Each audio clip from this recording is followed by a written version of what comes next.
It is Sunday, February 28th, 2016, and welcome to the Multifarious Man Podcast, Episode 21, Be Kind, Rewind, Cult Classics Part 1. As always, I am your host, Jay Vincent. You can follow me on Twitter at MultifariousMan, or you can follow the podcast blog at www.multifariousman.com. Now, on today's episode, which is my first official two-parter, I'm going to talk about cult classic movies from the 70s and 80s. Now, these are the movies you may or may not have seen as part of a double feature at your local theater, late night on the Saturday TV movie of the week, or for a lot of the kids of the 80s by renting them from their local video store. Now, these are the movies that you and your friends loved and watched over and over again, but not everyone in the mainstream has seen.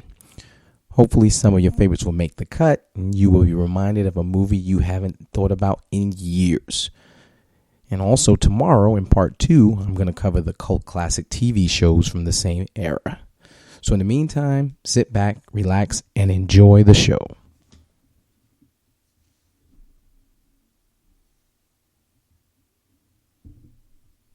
Numerous and varied, greatly diverse and manifold. All the things I want to say that never been told.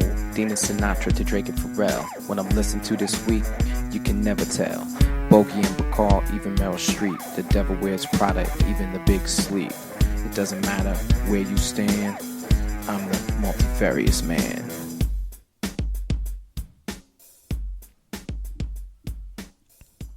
All right, welcome back to the Multifarious Man Podcast, Episode 21, Be Kind, Rewind. Now, today's podcast is brought to you by Audible.com. Get a free audiobook download and a 30-day free trial at www.audibletrial.com/multifarious-man. They have over 180,000 titles to choose from for your iPhone, Android, Kindle, or MP3 player. Now, for you, the listeners of the Multifarious Man podcast, Audible is offering a free audiobook download with free 30-day trial to give you the opportunity to check out their service. Right now, I'm listening to Morningstar. This is the pulse-pounding final book in the Red Rising trilogy by Pierce Brown. Fans of the first two books, Red Rising and Golden Sun, are in for a real treat. The narration by Tim Gerard Reynolds has kept me on the edge of my seat and has kept me in my car listening to one more chapter and a few half-eaten sandwiches at lunch because I was so caught up in the story. When you're working out or sitting in traffic, a great book from Audible will help the time fly while you are having fun. To download your free audiobook today, go to audibletrial.com/multifarious-man. Again, that's audibletrial.com/multifarious-man for your free audiobook. Now, for some fun stuff. What am I reading, watching, and listening to this week? Now, the first up is I'm reading Half a War. Now, this is The Shattered Sea #3 by Joe Abercrombie. And it's finishing up what he started in Half a King and Half the World. And, all the characters, or in some cases, some of the characters that started on the venture from the beginning, everything's come to head. They're starting their full war against the High King. All the outer provinces are rebelling, and this is the final climactic book. I really enjoyed reading this. The characterization, the dialogue, the action, everything was fluid and to the point, and it did not disappoint in this final chapter of this exciting trilogy. So I recommend that if you haven't, get out and check it out today. Now, what am I watching? Now, the next thing that I'm watching is a series called The 100. It's on the CW. Now, in my year end, or rather my year beginning episode, I talked about this being one of the shows I was excited about coming back because the season actually didn't start until the new year. Well, they haven't disappointed. Season 3 hit the ground running, and it hasn't looked back. Alliances have changed. People have died. There's war. This is a post-apocalyptic story of 100 years after nuclear war destroyed the Earth, and people that were up, the survivors that were up on a space station, sent down 100 basic juveniles, kids under 18, down to Earth to see if it was habitable again. Turns out it was, but there are people that are already living there. So this is what happens when the Sky Crew, the people from the fall, that fell to Earth, have to learn to live and survive with the people that have lived and survived all these years. So there's tribes that, will fight and do anything they can to survive. And the show is just taking, where it started off, where it seemed like it was going to be your typical teenage CW show with, love triangles and all the nonsense that really wouldn't come into play during the apocalypse. It's grown into something quite different, with it kind of touches on things like class warfare and, the whole outsiders, and it's either us versus them. And it's turned into a really enjoyable show. So if you haven't seen it, now's the time. Check out seasons 1 and 2. It really starts to take off probably about 4 episodes in one season 1, and then it takes off from there. So it's definitely worth it. Now, finally, what am I listening to? Now, this is a classic. It's something I listened to for the first time many, many moons again when I was in college, and it is Jagged Little Pill. This is by Alanis Morissette. Now, this was the album that put her on the map, the 12, 13, 14 million selling album with hits like Ironic and One Hand in My Pocket. Listening to it, I think someone at work had mentioned one of the songs, and I put it back in rotation, and the songs still hold up today. The lyrics, the music, it still sounds fresh. It doesn't sound like sometimes you go back and listen to songs from years ago or decades ago, and they don't sound timeless. They sound like they're truly stuck in the time. Well, this album is not one of those. So if you've never heard of it before or you haven't listened to it in years, I definitely recommend going back and checking out Jagged Little Pill. You won't be disappointed. All right, that's it for what I'm reading, watching, and listening to. And when we come back, we'll get into those cult film classics from the 70s and 80s.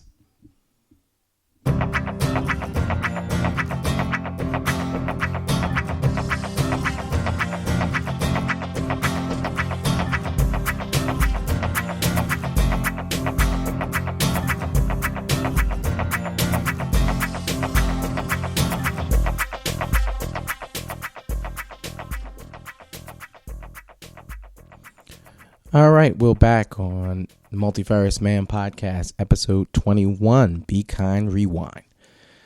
Now, today's show is about cult film classics. So these are the movies that, weren't the blockbusters. They weren't the films that everyone's seen, breaking records in the movie theaters. Some of them may have even been straight to videotape, or what they call today straight to DVD. The only caveat is they had to have come out in the 70s or the 80s.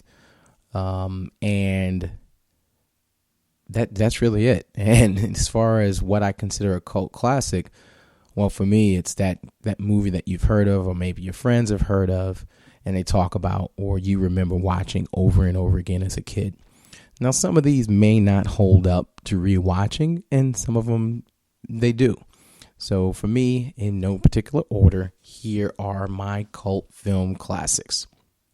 Now, the first on the list is Big Trouble in Little China. Now, this came out in 1986, and it stars Kurt Russell and Kim Cattrall. Very simply put, this is a movie with a lot of kung fu, chop suey action. It has mystical creatures, gods. It even has a character that flies and shoots lightning out of his hands, kind of like Raiden from the video game Mortal Kombat. Even has the hat and everything. So, I don't know which came first, the chicken or the egg, or if, whoever made Mortal Kombat was a fan of Big Trouble in Little China, but I wouldn't be surprised if that wasn't the case. But it's a fun story. Kurt Russell's a typical loner outsider, and he stumbles upon something mystical happening when his best friend's fiance, who has green eyes, is kidnapped. Then another woman with green eyes is kidnapped also, and they discover a creature that's thousands of years old, and they have to fight to save the day. All typical end of the world type stuff. It's fun. It's silly action. If you're into karate movies and kung fu movies, you'll definitely enjoy it. I mean, it's not exactly highbrow entertainment, but you know what? This is one of the ones that does stand the test of time. It doesn't have the greatest special effects, but it's a fun movie, and Kurt Russell really does carry the film. He's really charismatic and enjoyable, and a young Kim Cattrall, long before she shot to fame with Sex and the City. I think when she did this, I can't even think of anything else she would have done at this time. Yeah, this was before she did the Star Trek movie, The Undiscovered Country, but I definitely recommend watching it. Next up on the list just so happens to be another movie with Kurt Russell, and this is one he did 5 years earlier in 1981, and this is called Escape from New York.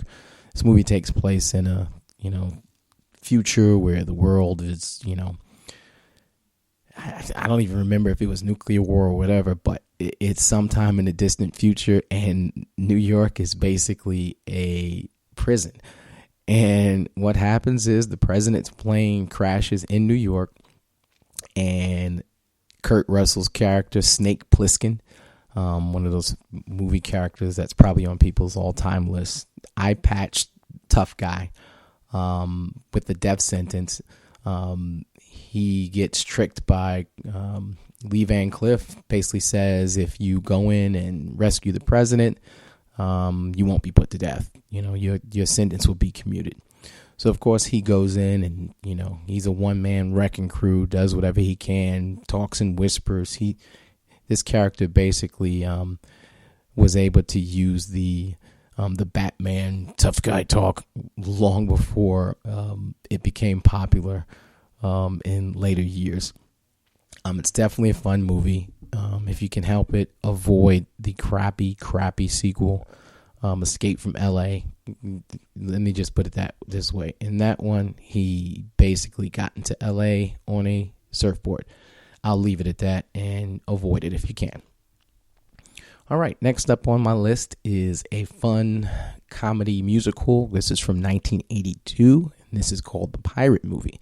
Now, I didn't see this one in the theaters, but this was one of those movies that when HBO was becoming more popular, that they showed all the time and just reran it over and over again, where HBO would show a movie in the morning and then they'd show the same movie again at night. And this starred Kristen McNichol and Christopher Atkins. And as the title may lead you to understand, and the fact that it was a musical, it was a parody / send-up homage of the musical Pirates of Penzance. There's magic, there's music, there's sword fighting, all the things that you love, or rather I love in those type of movies. It's definitely enjoyable. I have not seen it in years. I'm not sure if it's available on any streaming sites, but it's definitely worth checking out. Again, that's The Pirate Movie. Next one, which is the first of a couple of disaster movies, which I've always loved. Take people, put them in an impossible situation, world ending, boat sinking, building catching on fire, and see what happens. Usually you throw some of your stars of the day in it. In this case, it was Gene Hackman. So this is The Poseidon Adventure from 1972. This is not the most recent remake that was done. I wouldn't even bother watching that one. Go back and watch the original with Gene Hackman and Ernest Borgnine. Gene Hackman is a preacher on a boat. The boat gets hit by a tsunami. It's sinking, and he's the one that's going to lead a few survivors to safety. So basically the boat's upside down, and he has to lead them up. And, everyone else that seems to be an expert doesn't listen, and of course, what's going to happen. It's fun, it's exciting, it's, kind of your edge of your seat. Yeah, it's paint by the numbers disaster movie, but it's definitely worthwhile. And they like to show this one a lot on late night TV or on cable. Again, that's The Poseidon Adventure. Now, keeping with the Disaster movie theme. The next one up is called The Towering Inferno. This is from 1974, and this starred two of the biggest stars of the day at the time, Paul Newman and Steve McQueen. Paul Newman is a building architect, and on the night that the building's opening, it's still under construction. They're having a big gala up in the tower in the top of the building. He suspects that corners were cut with the electrical system, and lo and behold, a fire starts, and everyone is trapped in the building, and he needs to try to save the day. Of course, Steve McQueen is the fire captain, and he's also trying to rescue people. So it's a bunch of superstars, a who's who of stars from the 70s, and they're trying to save the day. Has some really good special effects, and it's just a fun movie. I mean, it's late night, Channel 7 in New York, ABC, sit back, movie of the week type thing. If you've never seen this, it's definitely worth watching, just so you can kind of look and see, wow, look at all the stars they had in this one movie. This is the type of movie that every once in a while Hollywood loves to do disaster movies, but they can't get the same amount of big name stars because they're too expensive. And then, of course, the budget probably just blows everything up. Next up, I think this is the only horror movie I have on here. Just so happens, I probably could have put more on this list, and maybe I'll have some in the show notes, but doesn't matter. This one is called CHUD. It's an acronym, of course, for Cannibalistic Humanoid Underground Dwellers. This is from 1984, and it stars John Hurd and Daniel Stern. Just like it says, there's always been rooms of cannibals living in the sewers of New York, and this movie basically shows that they really do exist. Cannibalistic Humanoid Underground Dwellers. I actually saw this in the movie theaters at Sunrise Cinema in Valley Stream, New York. I'm embarrassed to say. But it's a fun movie. I've seen it again on video since then. But I haven't seen it in years, and I wonder if it's as creepy and funny and, just like your typical horror movie from the 80s, where it's funny, it's creepy, it's exciting. I think the best part is watching this in a group with friends. CHUD. Next two are kind of similar in terms of they kind of took advantage of using gymnasts that were popular in '84 in the Summer Olympics in LA, and putting them in movies. The first one is called Rad. This is from 1986 with Bart Conner and Lori Loughlin, who went on to fame in Full House. Basically, it is the story of a BMX, biker, your local BMXer who does what he can to try and win the Hell Track. Just remember, at this time, BMX, Mongoose, those were the popular bikes at the time. I had one, had pegs on it, could do bunny hops, could do all that silly stuff. So me and my friends, my cousins, we were really into bikes at the time. And of course, here was a movie that spoke to us, and it was called Rad. There's really not much more I can say. It was really just about, the excitement of BMX riding and how everyone probably back in that day wanted to be a BMXer. That was the thing. Next one up, it's probably the silliest one I have on my list, but I think it's silly in an enjoyable way. That's why I call this cult classics. And this is called Gymkata. Yes, the title is silly. This is from 1985, and it stars somebody I've never heard of before since, called Kurt Thomas. And, of course, also, I'll just say what it is. This guy was a champion gymnast, and he must combine his gymnastic skills of the West with the fighting secrets of the East to form Gymkata. I guess the story in this one, his father was a spy, and the United States wants to put their Star Wars program. This was something that Reagan had, where they used lasers to shoot down nuclear weapons, and they wanted to have a base in some foreign made-up country, and the only way they could get the country to agree is if they won the game, which was a combat. like a Mortal Kombat type of thing or Enter the Dragon. And he had to win, and he did it with a combination of gymnastics and karate. And it just really does sound as foolish as it seems. But it's a fun, silly movie. You could probably pick up a copy of it on DVD through Amazon, because I don't think it's streaming anywhere. Next up is called Gotcha. This movie is from 1985, and it's with Anthony Edwards and Linda Fiorentino. Basically, I guess there was a game popular on college campuses where, kind of like an assassin game, where you get a list of someone you had to quote unquote kill with a paintball gun. Well, in this story, Anthony Edwards is probably the best on his campus at this game. He wins. He goes over to Europe on vacation and meets the mysterious Linda Fiorentino. He goes over to East Germany. He's chased by East German spies. He comes back to campus thinking, his vacation and everything is over, but things become real and people are actually trying to kill him. It's one of those silly, fun movies that, you'll watch it and you won't feel like you were cheated. Gotcha. Seeing Anthony Edwards with a little bit more hair, and this was before he went to fame in Top Gun. I think at the same time he had done Revenge of the Nerds, and then Top Gun came out, and he didn't really want to do these type of movies anymore. But definitely check it out. Next up on the list, No Retreat, No Surrender from 1986, starring someone I've never heard of, Kurt McKinney, and also Jean-Claude Van Damme, who played Ivan, the bad guy. Simply put, in this movie, the hero of the story trains with the ghost of Bruce Lee. Yes, this is true. He really did train with the ghost of Bruce Lee. He would lose to him and learn from him, and he used it to become a better fighter. I just can't make this stuff up.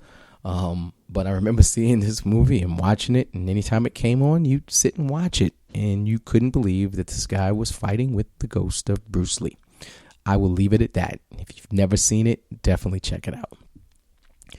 Next on this list is called The Best of the Best.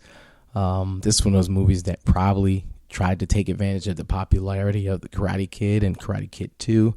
Didn't put those on the list because most people have seen those movies, but this stars Eric Roberts, James Earl Jones, and Chris Penn from 1989.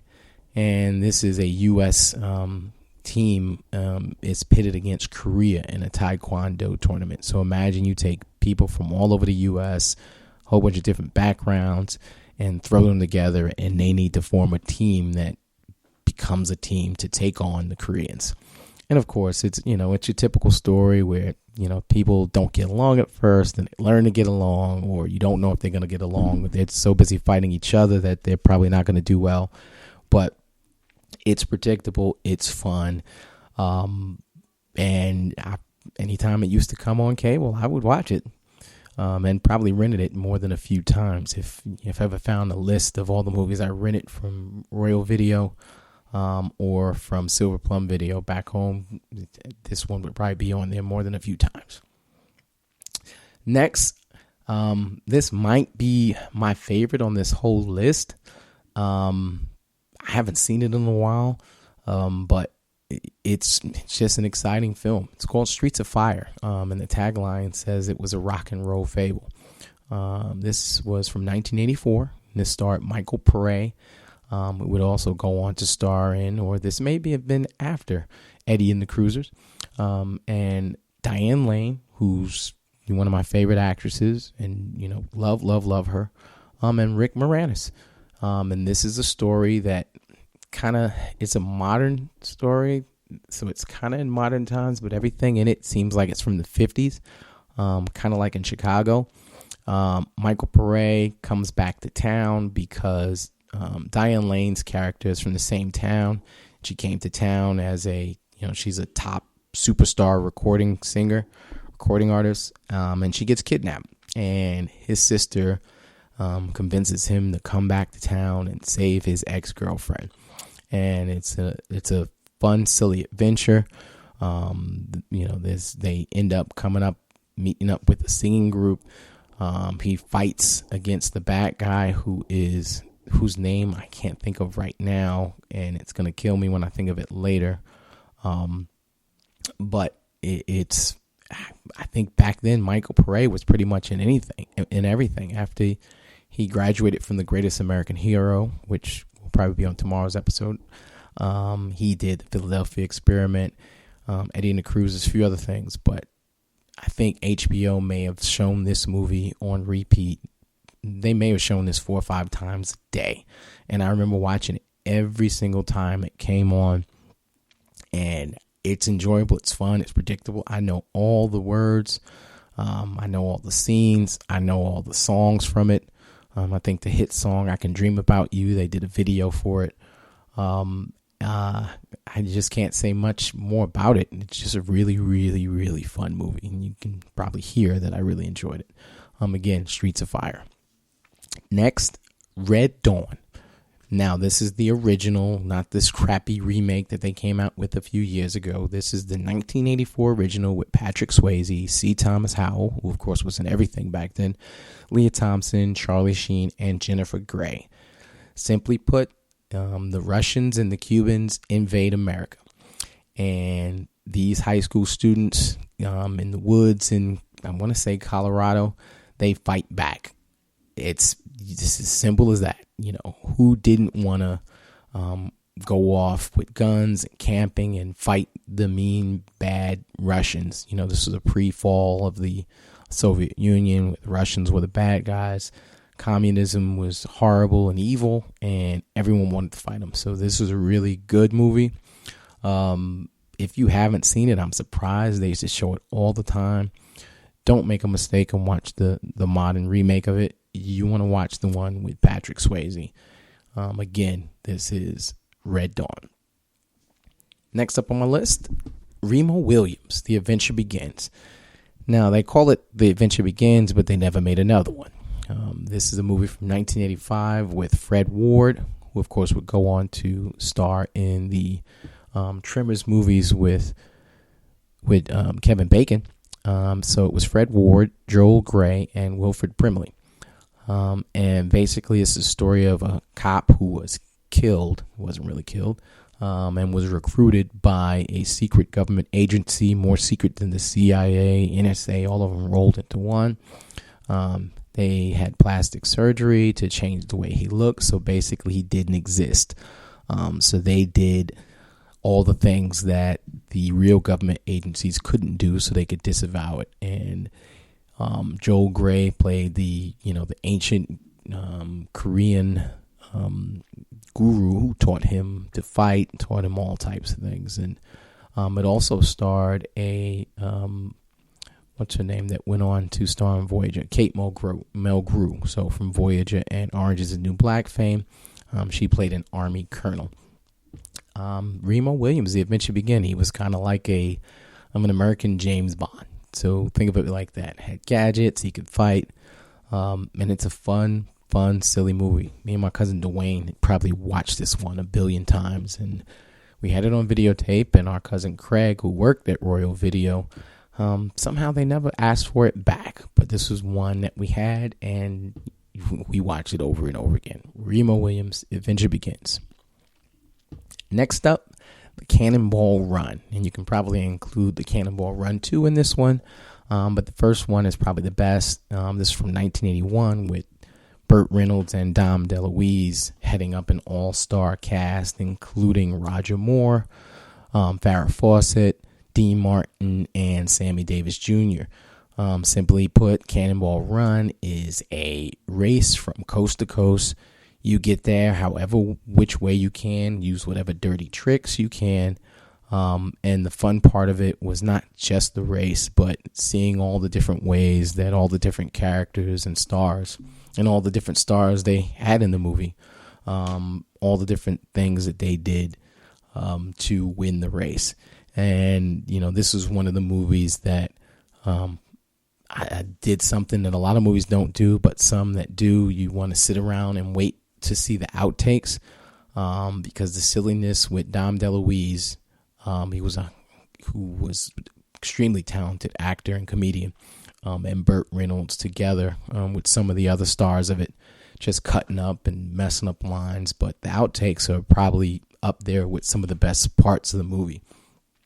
So if you've never seen it, check it out. Cannonball Run. Next on the list is American Ninja. This is from 1985, and it's with Michael Dudikoff and Steve James. And this, if you were into kung fu movies like I was as a kid, and ninjas, you just were always excited about anything ninja related, and this took advantage of it. I think there were a few other movies in this era, including Into the Ninja, Revenge of the Ninja, Revenge of the Ninja 3. Well, this one was called American Ninja, and basically this was an American soldier who was fighting against corrupt mercenaries in the Philippines. It's as silly as it sounds, doesn't matter. The fact that there was an American that was a ninja, and you always knew with all the mystical stories you heard in all these movies, you couldn't be a ninja if you weren't Japanese. So the fact that there was this American ninja was exciting. Some truly silly scenes in the movie. I remember there's one scene in it where near the end where they're fighting the bad guys, and there's this guy sitting on the top of a tank with a handgun just shooting. And I just remember thinking that's the silliest thing I've ever seen. But it's one of those movies that, although I saw it in the theaters, it's one that today would have probably gone straight to videotape. Never would have had a theatrical release, but anytime it came on, I would watch it. I mean, I've even seen it in the past couple of years, probably on Stars or HBO or something. And it's definitely worth checking out. And it's American Ninja.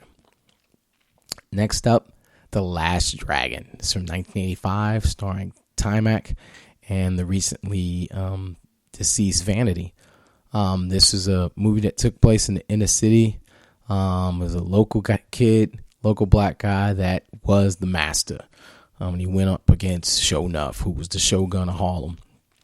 And this guy, the whole thing of this movie is him believing in himself and trying to discover that he was the real master. There was nothing else his teacher could teach him anymore. And there's a lot of kung fu action. There's mysticism. There's the famous glow, which you're supposed to attain when you reach a certain level.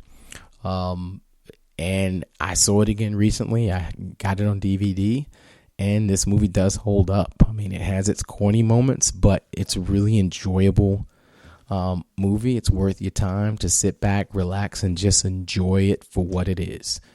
The Last Dragon.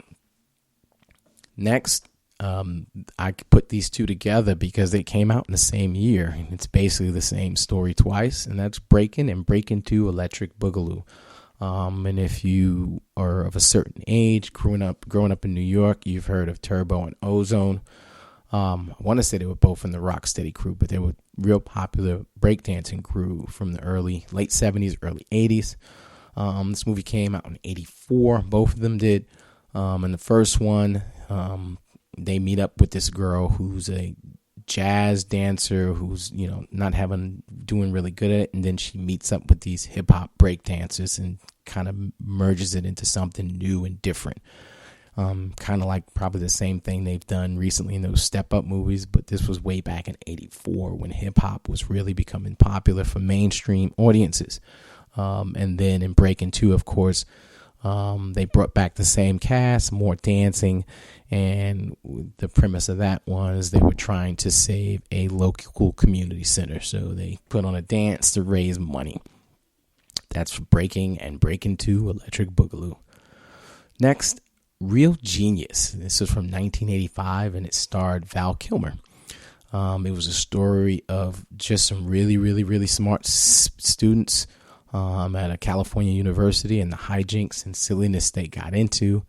I believe William Atherton was in it as the professor and, the bad guy. And it was about this young student. I think he was 16. And he meets Val Kilmer's character, who was like supposed to be the smartest guy ever. And the professor tricks them to work on a project in school that's going to be used by the U.S. government. And of course, once they find out, they band together to get revenge. It's a silly, fun movie. It includes a scene where a house gets filled with popcorn, and they use the laser device that they create to make the whole house blow up by popping popcorn like a big Jiffy Pop. But this is before Val Kilmer got really famous. I think he had also done a movie called Top Secret, where it was a kind of a parody and spoof on, spy movies, kind of like what Airplane did for disaster movies, but Real Genius is probably the better of the two. Next is Johnny Dangerously. Now, this is from 1984 with Michael Keaton, Joe Piscopo, and Mary Lou Henner. And basically, this was a send-up of the old gangster movies from the 30s and 40s. And Johnny Dangerously, so Michael Keaton's character basically takes on a life of crime just because he has to pay bills for his mother who's sick. Joe Piscopo plays one of the bad mobsters. It is a truly silly movie. It's funny, it's slapstick, it's some slight, a bunch of sight gags. Everything is played over the top. It's like Michael Keaton's doing like a really bad James Cagney impersonation throughout the whole movie, but it's definitely worth it. It's harmless, silly fun. It's also worth checking out if you haven't seen it. And again, that is Johnny Dangerously. Another one kind of from the time is also it's called Bugsy Malone. I just thought of that one, but this is one where they basically had kids, like actual kids, play the adult roles, and it was kind of like of a send up of 90s, 30s, 40s gangster movies, except the premise of this one is kids played all the roles, like everything, as if they were adults, but they were kids. Definitely worth watching both of them together. Now, last on my list, and it's definitely last and certainly not least, but this one is called The Ice Pirates. And this starred Robert Urich, and Ron Perlman was actually on it also. And basically, it's the future. Water is very scarce, and so you have ice pirates that basically steal ice from people because it's a hot commodity. Two pirates. They get kidnapped, and then they get rescued by the princess who needs their help to find her father who's missing. So you have space battles, you have robots, you have swashbuckling in space, you have aliens, you have time travel, and it's just a fun movie. And I remember watching this one tons and tons of times. This was another one of those movies that they would show on HBO in the 80s all the time. And we would rent it when it wasn't on. Again, that one is called Ice Pirates.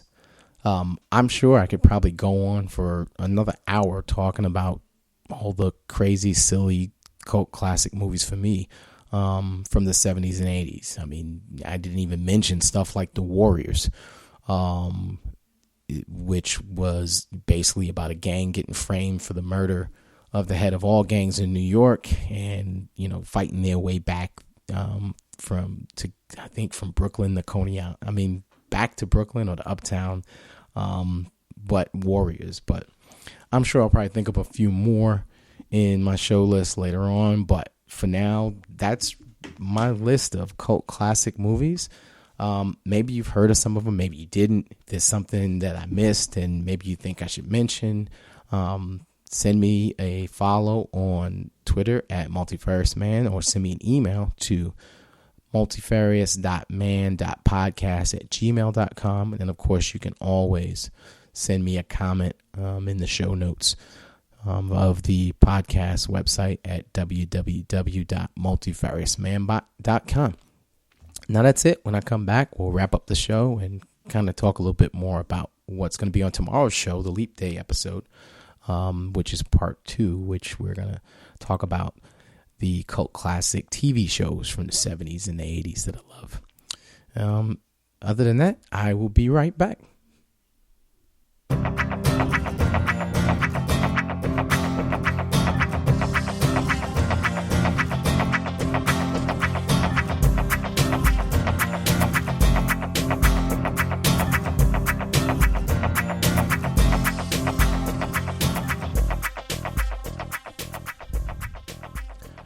All right, we're back with Multifarious Man Podcast, episode 21, Be Kind, Rewind. I hope you enjoyed the show today. For me, it was kind of like time travel, going back and thinking of a lot of these movies that I watched over and over again growing up, whether it was at the movie theaters or late night TV or renting them. Kind of miss the days when you had video stores, when you could kind of go down the aisles and see the tapes and look at the artwork on the boxes.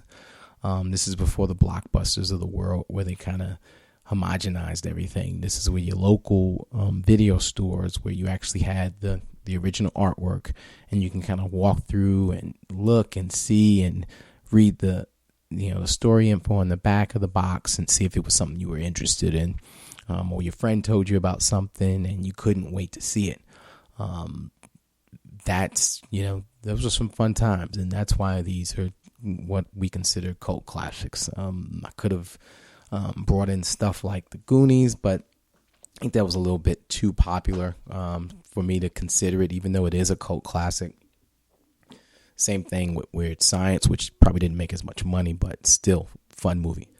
But again, looking forward to tomorrow's show, which is the TV shows from the 70s and 80s that I love. So until then, like I always say, why be various when you can be multifarious? Catch you next time. Peace. Numerous and varied, greatly diverse and manifold. All the things I want to say that never been told. Demon Sinatra to Drake and Pharrell. When I'm listening to this week, you can never tell. Bogey and Bacall, even Meryl Streep. The devil wears Prada, even the big sleep. It doesn't matter where you stand, I'm the multifarious man.